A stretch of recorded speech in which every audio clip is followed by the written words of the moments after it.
ಯಾರು ಅಂತ ಕೇಳಿದ್ರು ಗೊತ್ತಿಲ್ಲ ಅಂತೀಯ, ಏನಕ್ಕೆ ಕೊಲೆ ಮಾಡ್ರಿ ಅಂತ ಕೇಳಿದ್ರು ಗೊತ್ತಿಲ್ಲ ಅಂತೀಯ, ಹೇಗೆ ಕೊಲೆ ಮಾಡ್ರಿ ಅಂತ ಕೇಳಿದ್ರು ಗೊತ್ತಿಲ್ಲ ಅಂತೀಯ.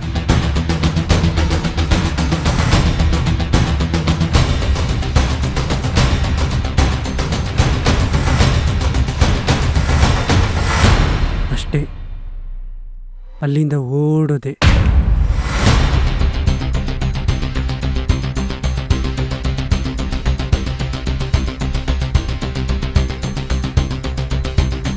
ನನ್ನ ಮಗನೇ ಏನ್ ಕೆಲಸ ಮಾಡ್ಬಂದು ಹೇಳು. ಸುಮ್ಮನೆ ನಾಟಕ ಆಡ್ಬೇಡ.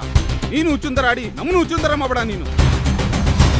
ಅಯ್ಯೋ, ನಾನು ಹುಚ್ಚ ಅಲ್ಲ, ನನ್ನ ಮಾತು ನಂಬು. ಇಲ್ಲೇ ಇದೆ ನೋಡು.